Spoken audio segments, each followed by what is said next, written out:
thank you very much, all of you, to be here. It will be totally worth it to spend this rest of time. As I said before, we tried to get some rain to prevent people from visiting Copenhagen. I'm very happy to see that even the nice weather wasn't sufficient. Of course, it will be totally worth it because we have an excellent speaker and colleague. I need not introduce Tom Hockaday. 25 years of experience in this field, since 2000 at ISIS Innovation, a wealth of knowledge that he will share with us, because while some of us imagine that no one can survive 25 years in our profession, we have Tom that did it and will show us how was that possible. Few of us believe it. So, Tom, please share with us, how could you do it? Thanks. That's fine.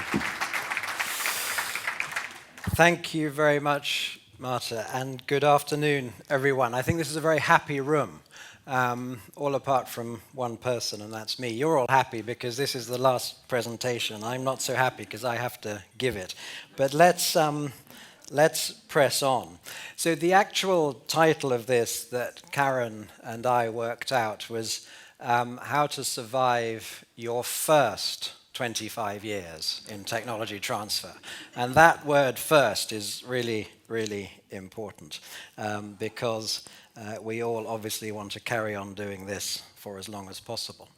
So a little bit of perspective. Take us back to 1989 when the Berlin Wall came down in November. A reminder to all of us that things change. Some of you were probably not even born back then, I don't know. But it was at this stage that a young boy was inspired to work in university technology transfer. And this is evidence of how early hair loss can begin in young British males. This is the only surviving picture of me in my youth. You can understand why they destroyed the other ones. So, in 1989, I started working in the university business liaison world at University College London. And that job was really about managing industrially funded research contracts. I then moved in 1993 down to the west in Bristol, worked there for 7 years as the first full-time person doing technology transfer at Bristol. Grew a team there up to about 7 people. And then in 2000, moved back to my hometown of Oxford and have spent the last 16 years working at ISIS Innovation, which is the University of Oxford's technology transfer company. And I stopped 2 months ago, and I am now an independent consultant. Every time I go home and meet my children and talk to them about what I'm doing, I'm now known as independent consultant, #unemployed. But hopefully that won't stay that way forever. But I think one of the most important things about this new life is I'm happy. So this is what I say, I'm free and happy. Anyway, let's dive in. So we know that what we do, this world we have chosen to occupy, all about transferring ideas, people, concepts, technologies from 2 completely different worlds. The world of universities, research, public sector research institutes, etc., to the world of business. And the fundamental thing which remained at the time and at the start and also remains today is that these 2 types of organizations exist for completely different reasons. Each is entirely valid. Universities are universities, companies are companies. Our job is to try and connect them. And we have this expression in English, things are as different as chalk and cheese, and there's no doubt that universities and business are as different as chalk and cheese. They might look the same, but if you eat the wrong one or try to write on the wall with the wrong one, you make a real mess of it. So things are different, and here we have a picture of a classic industry CEO, and we have a picture of a classic university leader. And these people are different. This is actually Andrew Whitty, who runs GSK, GlaxoSmithKline, and this is Lord Chris Patten, who runs the University of Oxford. But to show how far we've come and how, in fact, these two worlds do interact a lot, here are the same two people.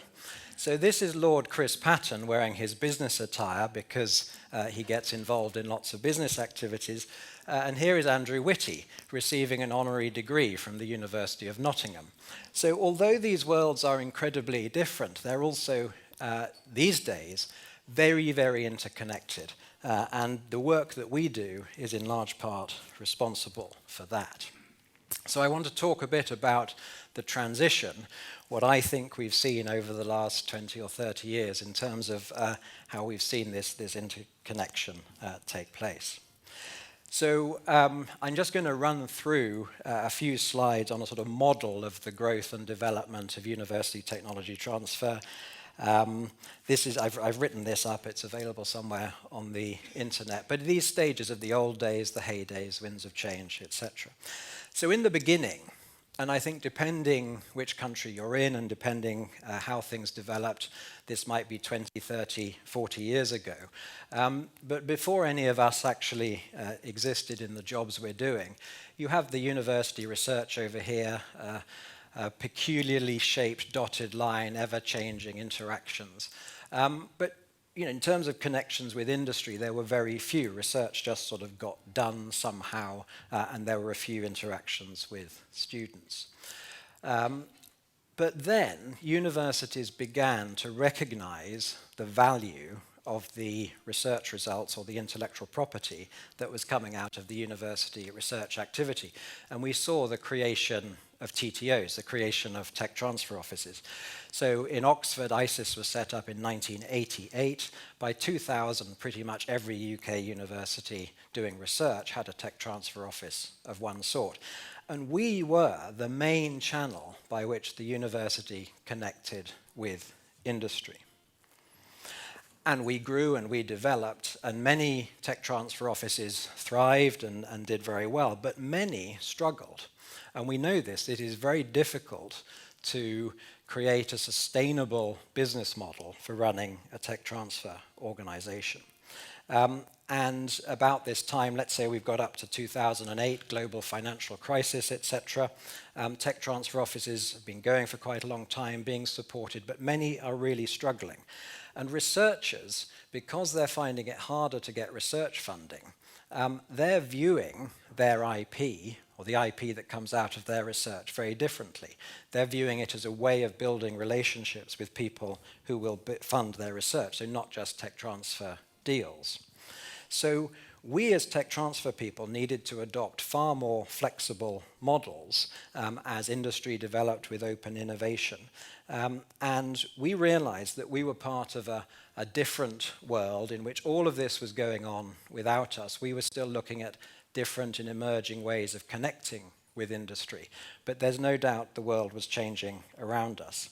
And I think now, or let's say in the UK, you could take this back, I think, maybe 10 years, the development of impact and the thrust and the concentration that universities now place on generating impact from their research activities.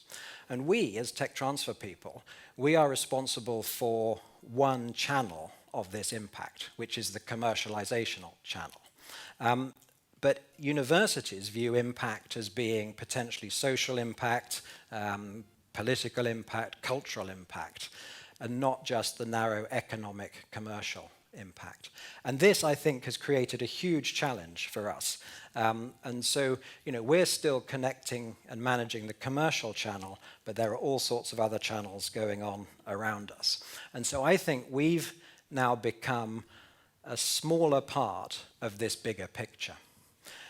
So what are the implications of this? Well, I think the implications are huge for us, actually. I think this is the big thing that's happened in the last 5 years. Tech transfer offices may disappear if the university decides it doesn't want to get some sort of economic or commercial return from its IP. And this has happened in some UK universities. They've pretty much shut the tech transfer office down, or it's been absorbed and diluted into a far broader knowledge transfer impact generation activity. So I think what we have to do is we have to carry on explaining the commercial benefits, the non-commercial benefits of this commercial activity that we do. For universities, I think that there's a real risk if they decide not to invest in tech transfer to develop the commercial activity, they're going to lose the non-commercial impact benefits of what we do as well.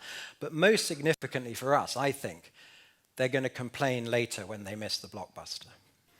And this is why it's so dangerous for a university to decide that the commercial aspect isn't important, because depending on your point of view, all of this began many, many years ago when universities began to realize the value of their IP because of opportunities that they'd missed elsewhere.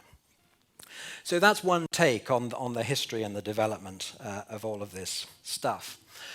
I now want to talk for a while about our jobs and why our jobs are difficult. And I think our jobs are very, very difficult. And there's nothing that can be done to change that, really. They're highly complex, highly sophisticated, and we should be actually pleased and proud of our ability to do these jobs, given the difficulties and complexities. So they're difficult from a context inside the university. And many of you will recognize this picture of the greatest football manager of the greatest football club in the world. And he wrote a book, really, a lot of nodding of heads, especially in the Spanish and Italian departments. So he wrote a book with a guy called Michael Moritz, who is one of the most respected and famous venture capitalists from California, on leadership. And in that, while I was reading this, it's a fairly light read, I came across this quote, dealing with criticism. Football is one of those subjects in which everyone is an expert, even if their knowledge of the game couldn't fill a thimble. It's like other forms of entertainment where it's easier to be a critic than a practitioner. And I thought, how true is that of our world? Everybody in the university is an expert at what we do without understanding very much about it at all. Everybody seems to think they have an opinion on how the tech transfer office does tech transfer. When I meet a professor from the physics department, I try not to tell him what's wrong with physics. I try not to tell him too much about something I know very little about, because I'm going to get into deep trouble. But that doesn't stop them being experts in our field. And we know that they can be quite challenging individuals. This is not another photograph from my youth. This is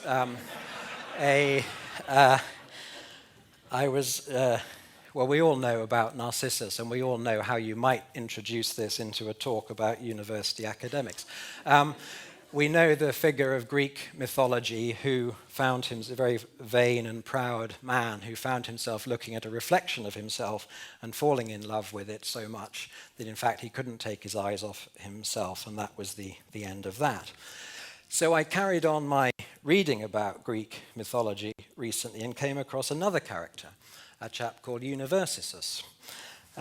Universism is the pursuit of gratification from vanity or egotistic admiration of one's own intellectual attributes. The term originated from Greek mythology, where the young Universissus fell in love with his own intellect, reflected in an academic publication.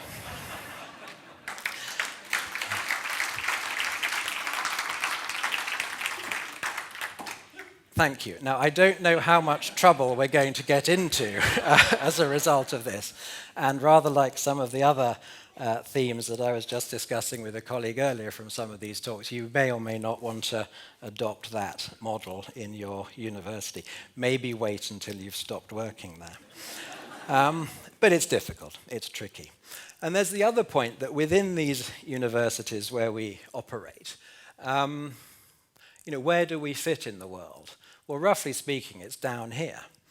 In terms of university thinking, the tech transfer office is, generally speaking, not very highly regarded within the university world. And I think that's a great, great shame. And actually, it's our challenge to do something about that. I think it's our challenge to explain to universities and to explain to university leadership why it is that what we do is so important. I've done quite a bit of work over the years on thinking about the components that you need for a successful, developing a successful innovation community. Some are inside the university, and this is a list of those things. So it's all about the complexity of what we do.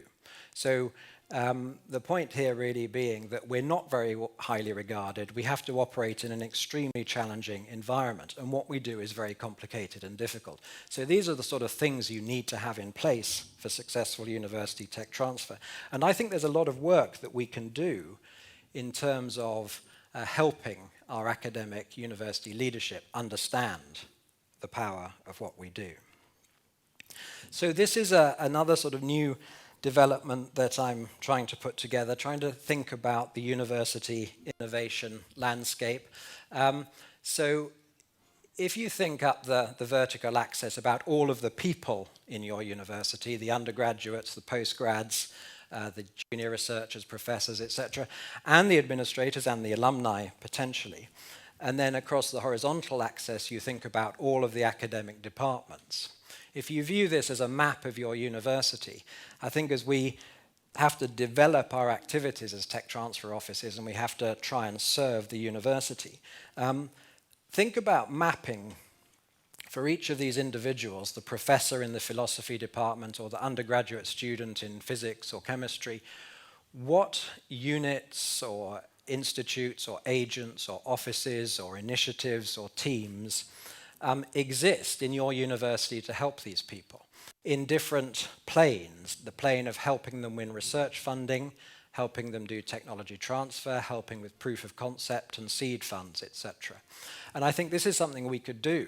We could try and present to our universities an understanding of the overall innovation ecosystem inside the university, the overall landscape, to try and get an understanding of what's going on. So it's difficult inside the university, and it's difficult outside the university. And I'm not saying all of this stuff to make us miserable. I'm saying this because I think it's important we understand that it really is a complex, difficult job. We should be proud of what we do, and we need to explain. I think we need to get better at explaining quite a lot of it. So this is a map of a sort of external landscape that I drew many, many years ago. And you know, this is a complicated world. This is a fairly simple view of what we do, yet it's highly complex. So again, we have the university, sort of shapeless and dotted line over there.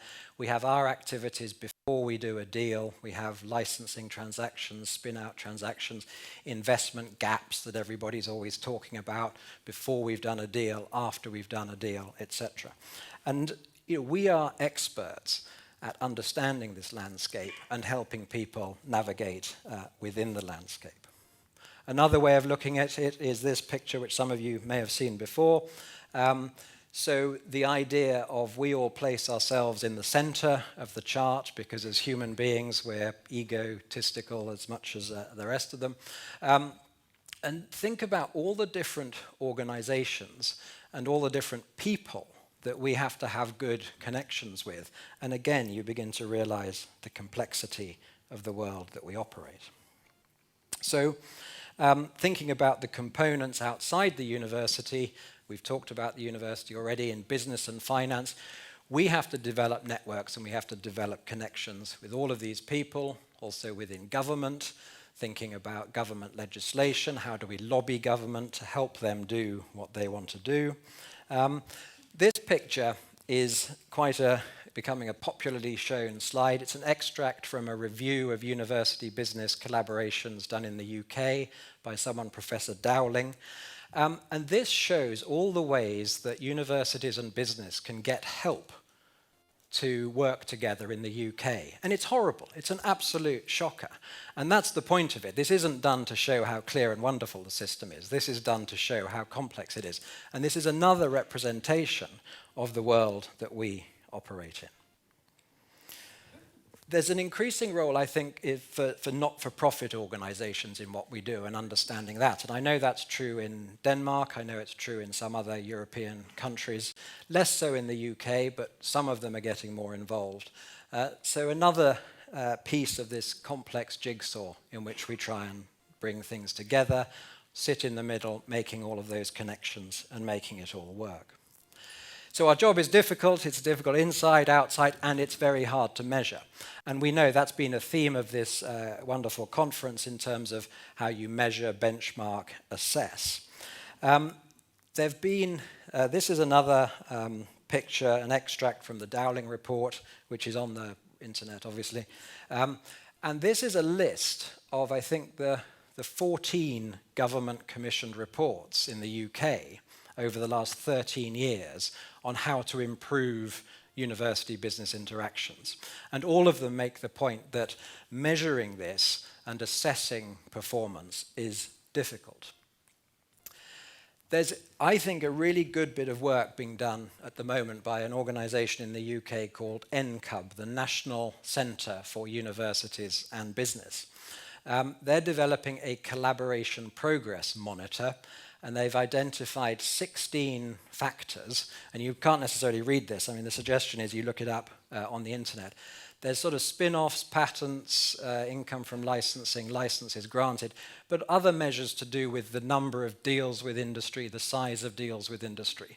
And round the middle, the blue line is the average over the last few years, and then the red line is the data from the most recent year. They've done it 2014, where you can see if things are getting better or getting worse. But quite a useful range of measures, and I think a very attractive pictorial way of displaying the environment that we're in. This, again, this is just a lot more detail on those 16 factors that they've picked. Now, quite which one of these models turns out as being the right or the best or the most sensible one to go forward, we don't know yet. And I think it's continuing to think about benchmarking and measurements and metrics and comparison is really important.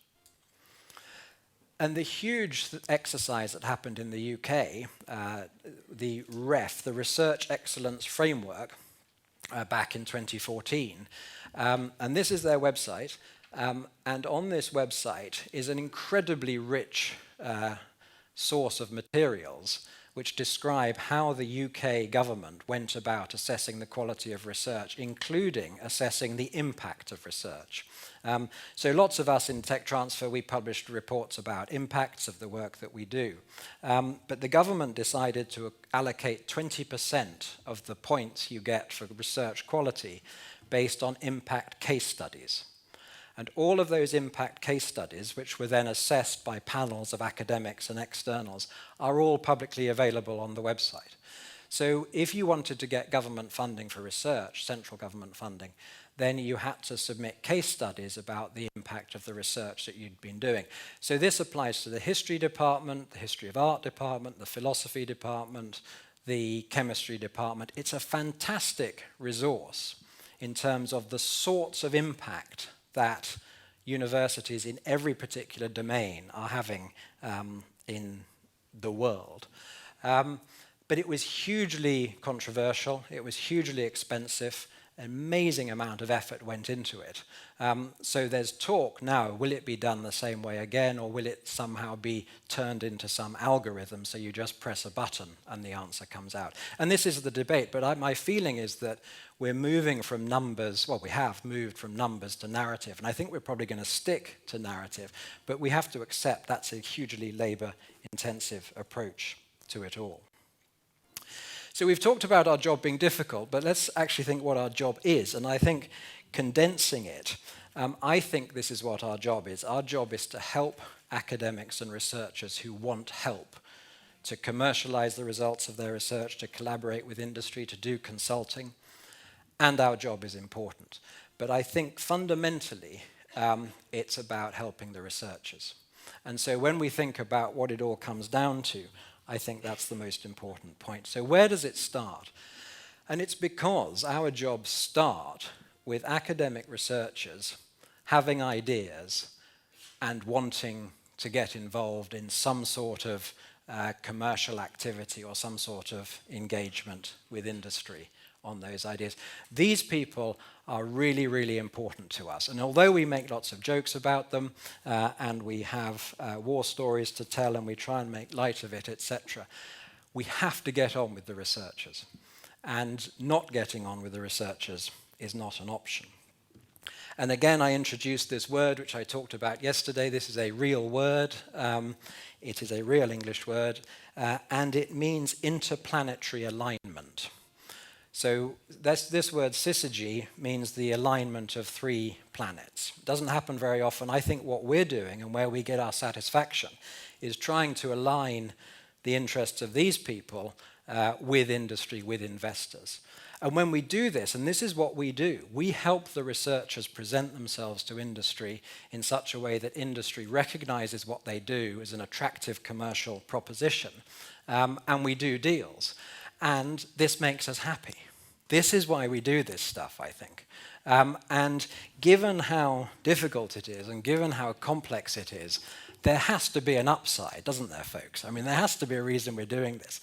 But for whatever reason, we've chosen to get involved in this activity because making these connections, building bridges, makes us happy. We enjoy this sort of work. So for me, having done this for the last 27 years in 3 universities on a full-time basis, I've decided to change in that I'm not going to work full-time for another university. And if in a few years you find me working full-time for another university, please tell me that I shouldn't be. But what I am doing is continuing to work with other universities on a sort of shorter-term, part-time basis. So I'm really delighted to be working with University Pompeu Fabra in Barcelona for the next few months. And I think Anna and Mamen may still be here, may not. So what I'm going to do, because I love this stuff, because making the connections makes me happy, like in the previous slide, is carry on working with some universities, because although it's difficult, we love it. So final bits of advice for how to survive your first 25 years. Work hard, be nice, help people. It's actually not very difficult at all.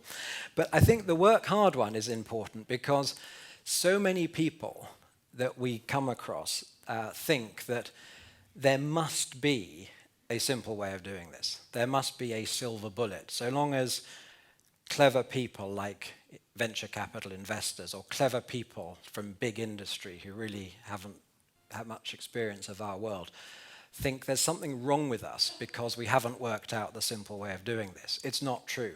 It's complex. It's difficult. And the way to do that is to carry on working hard and trying to be nice while we do it, but with this focus of helping people. So that's the final point, the final point. And I think this is where we are now. This is the big challenge for now and the next few years. I think it's a marketing and communications challenge. How can we explain to our universities how we improve the brand of our universities? And as I wrote in a piece the other day, the WISE Tech Transfer Office will put a large amount of effort into helping the university understand how the Tech Transfer Office brings value to the university in many different ways, and how we and our activities, which are complex and difficult and important, develop and improve the brand overall of the university. And I think we can do this. We can do it without doubt, but I don't think we've been very good at doing this so far. So this is the big challenge for the next few years. So I will finish there and invite some questions, and thank you very much for listening.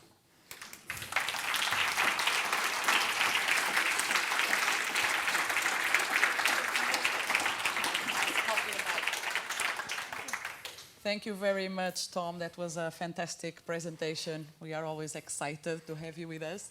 So, ladies and gentlemen, what type of burning questions, comments would you like to do to our fantastic speaker of this afternoon? Don't be put off by the slide there.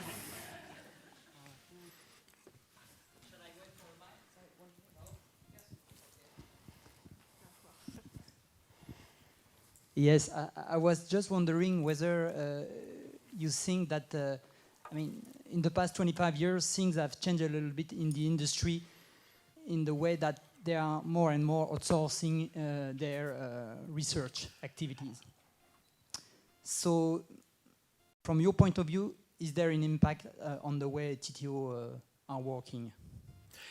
So if I understand how universities are, sorry, how industry is resourcing its research activity. Well, I mean, to take the example, the institution I'm working in the past, you had to go out to attract the industry. Now they are coming to see directly the researchers and say, well, I'm interested, I want to, I mean, use your expertise to do that.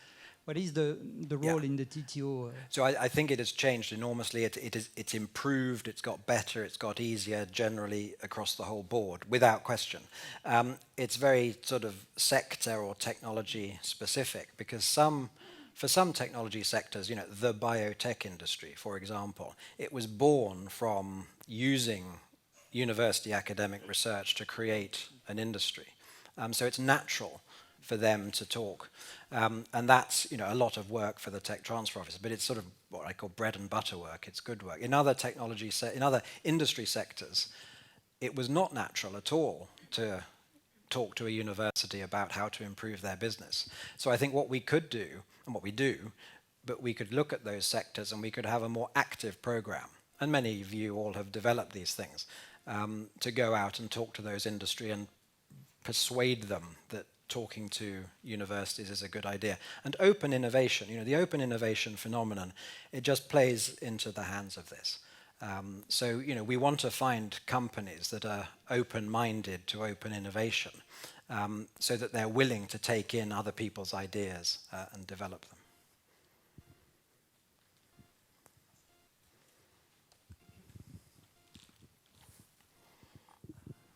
Okay. Tom, I have a question on the forces that prevent us from being nice, notwithstanding our...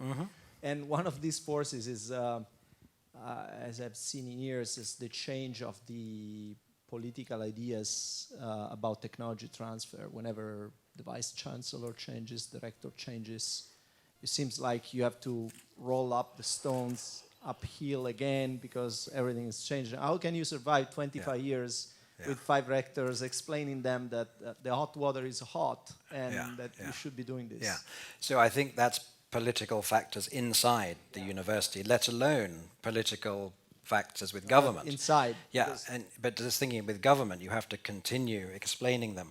And you're probably all familiar with the myth of Sisyphus, you know, the lucky chap who gets to roll his rock up the hill every time and then it rolls back down and on he goes. So, I mean, how to survive, it's part of the job. It is part of the job. I think how we can make it easier for ourselves is to actually, you know, codify this, write it down, present it, and have a very clear explanation. And imagine, you know, the time to do it is when there is not a new rector, vice rector, but anticipating there will be a new one. How am I going to explain to him or her that what we do is really, really important? And they may be from inside the university, so you need to think they may be coming from outside. But a whole bunch of activities which fall within this marketing and communications. This is why I think this is so important, so that every time there is a new person, it's not a battle, it's not a fight, it's not a struggle. It's just a natural part of what we're doing. So, you know, why would they attack the Faculty of Social Sciences? Why would they attack the Tech Transfer Office? Thank you. Comments? We were all in such awe of your Well, I think actually it's presentation. more that it was a mistake to put that slide up, actually, wasn't it? Yeah, it's intimidated somehow. Okay. You have another one, yeah. No, do go on. Yes, sorry. Could you share with us a success story where you managed to demonstrate the added value of your department? I'm just explaining the background of this question is that sometimes when you do a superb deal over a technology, the researcher is going to say, well, of course, I mean, my technology is fantastic. You guys, you have just been doing, I mean, the paperwork, but I mean, it's because of me. So this question of demonstrating the added value of the TTO. Yeah, yeah. I mean, I think 2 points really. I mean, I think you can do this constantly as you go along by saying to the academic, you know, would you like me to help you do this? And to try for them to recognize what you are doing and all of the work with the patent attorney, all of the marketing, and, you know, keep them informed about what you're doing. One thing I think where tech transfer can go wrong is when the tech transfer people do not keep the academics informed of what we're doing with their thing. And that's a real problem. So it helps because to do it in case, you know, they learn something they're not happy with, but it also helps to show the volume of work. But in a more generic sense, there's a fantastic example from Oxford at the moment where we set up a spin-out company in 2001 or 2002.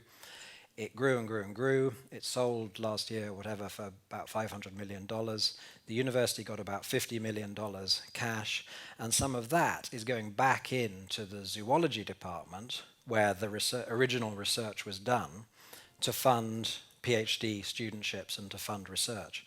So you see this brilliant positive cycle, closing the loop of what we do. And so particularly what we did with that company, and the reason this works is that it's not us saying it, but the academic founder, in all of his presentations, says, I would not have done this or been able to do this without ISIS innovation, etc. So getting them to say it is better, but it shows the positive value in closing the loop. So the university that wants to do more research can do more research because of this commercial activity. So at the end of the day, it's all about money being returned to the institution. Well, I think the money is very, very important. And I think it is very naive for universities to choose impact instead of income, because I think the two are intimately connected. And I think income is impact. Why do we get income? Because of some transfer deal where there's a product being sold. So income equates to impact. And if you want some impact, it doesn't happen on its own, so you need to fund the tech transfer resource that generates the impact. And guess what you need to do that? You need money.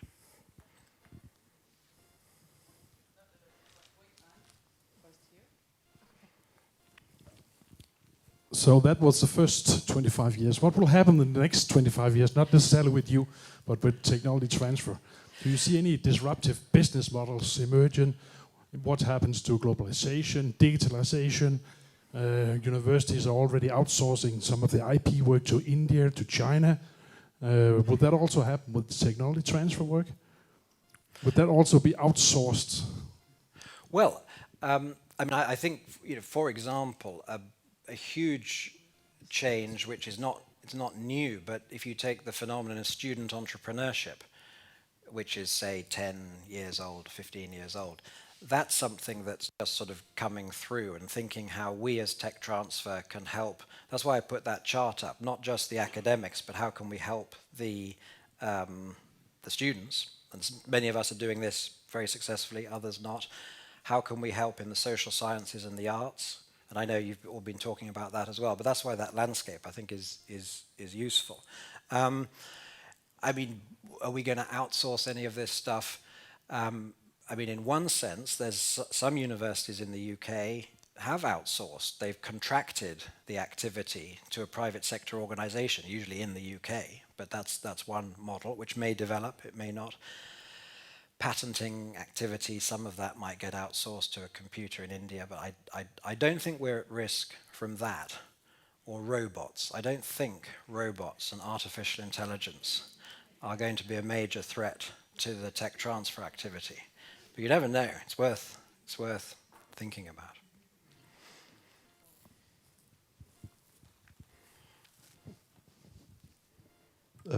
Almost all of the technology transfer activities to date have actually involved projects that are already being instigated and maybe collaboration. But Oxford is also known that, I think it's the chemistry department that took money in exchange for future IP. is that a model that is going to be increasingly come, or is it a model that in retrospect was probably not the best one? I think that deal in Oxford in chemistry in the year 2000 for £20 million was fantastic. I think it was very, very innovative, new, different. Oxford repeated it 6 or 7 years later with a biomedical engineering deal for £12 million.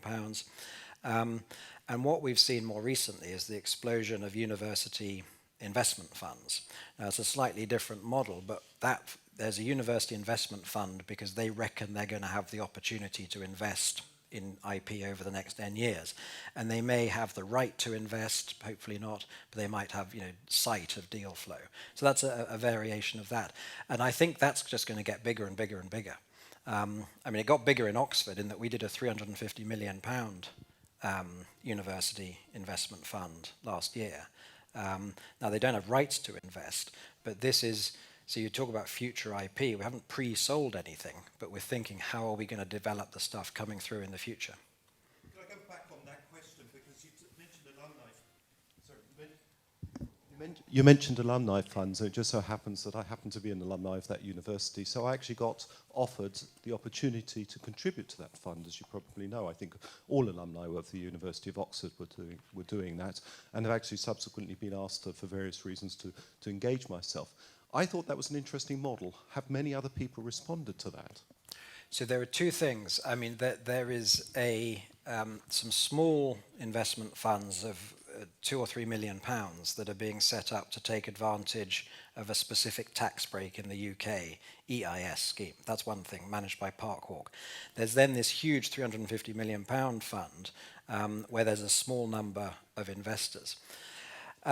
I think lots of universities, and I pretty much know lots of universities in this room, are thinking about developing some sort of university investment fund. So I think there's going to be a lot more of it.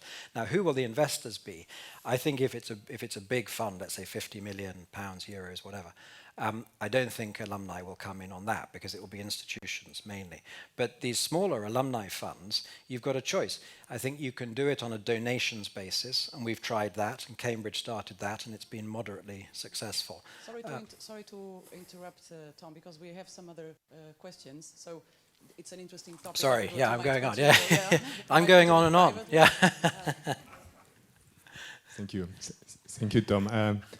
When I entered the profession, let's say 13 years ago, I had the feeling that my colleagues were complaining because politicians and policy makers were not paying enough attention to our activities.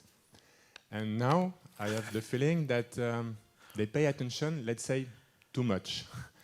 The consequence I can observe is that, and you've shown that, we have plenty other accelerators, incubators here and here and here. And so we also have to compete with other actors, and that makes things a bit more difficult than before.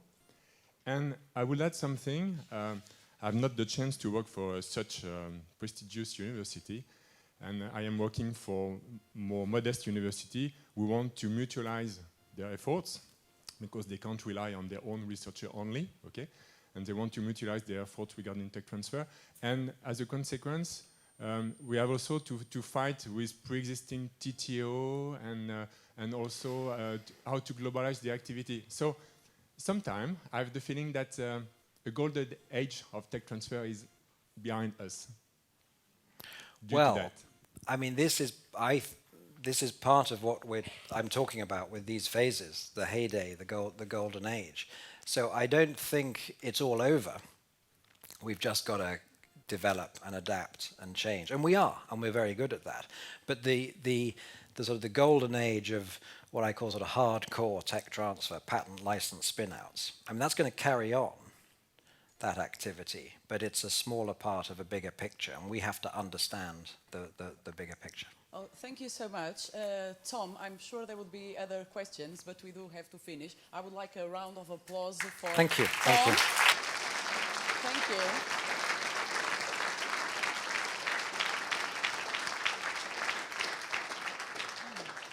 That was just a fantastic presentation, Tom. Thank you for sharing with us. And I'm very happy that you do not feel that the golden age of our profession has already been behind us, because sorry, bear with me for 5 minutes. I swear to you, I don't swear often. I mean, I swear, but in the other sense. Apologies, but I don't swear that often. I swear it will be 5 minutes. So just taking what Tom just said, so it's the, let's say, pure licensing deals, maybe that's behind us. I think our profession is clearly changing and evolving, and I think that reflects a bit the way the ASTP-Proton is trying to support its members, taking into account those challenges and that evolution. What we were doing 25 years ago is not what we are doing now. What will we be doing 25 years from now, since we are not robots? So I also think the content of this conference, which is now finishing, reflects a bit that. To say, we had sessions that covered, the parallel sessions covered topics from clinical trials, software commercialization. We had TT agreements, alternative dispute resolution, spin-off creation, venture funding, benchmarking, impact demonstration, working with SMEs, interdisciplinary collaboration, design thinking, open innovation. The diversity of these topics reflects a bit the way that we try to embrace what is the diversity of our profession. At the same time, do not forget, you being interested in the more specific topics, that we have other ways to be engaged. So we have specific working groups in different areas. We have the Directors Forum, we have Social Science and Humanities. We will soon have one in managing micro TTOs. So again, I mentioned that before, I will say again, be involved in what we are doing, present your suggestions. I would like to thank our keynote speakers, Tom, as I thanked already. We also had a fantastic presentation from Arla Foods yesterday, which was fascinating. We also had a presentation from Hannah Aldrup this morning, showing both her experience at the University of Copenhagen and at Carlsberg. We are used to, I think most of us are pretty aware of the impact of Carlsberg. We were not so aware of the research behind it, so it was interesting to see that the way that company interacts. So what can I say a bit more? I just want to thank everything that happened during these days. I do hope that you are bringing interesting contacts, networking. You met new people, fun people, I guess, definitely smart people, that's for sure. I hope that you learned something more interesting, and I hope that you established connections that will continue in the future. So I would like to thank a lot of people, but I will be a bit short. So I would like to thank, of course, our hosting partners, the Danish National Tech Transfer Association. Fantastic welcome that we had. Thank you so much. Fantastic job.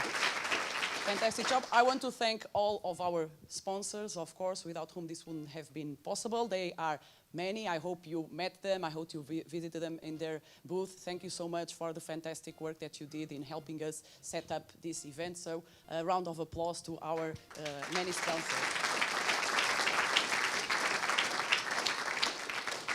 There are other thanks that need to be done. So first I would like to thank our board members that left the board. I did not mention that earlier. I want to thank Carl, who is in South Africa. He went to greener pastures. So I want to thank Carl, I want to thank Massi, I want to thank Marc, and I want to thank most especially of them all, I want to thank Christian, our former president, immediate past president, for the fantastic job that you guys did at the board. Thank you for your contribution. A round of applause for you.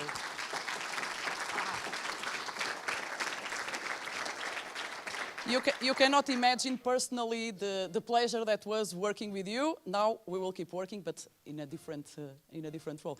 We will not let you go, guys. You will still be working and volunteering for us. I want to thank the new board members, Ulrich, Enric, and Maria. I don't know if any of them is still here. Oh, there you are, Uli.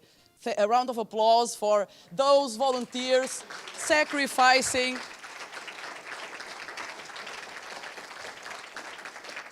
Some of us are not aware, including the ones I have just mentioned, of how much you are sacrificing by joining the board. Thank you for such sacrifice. Perfect.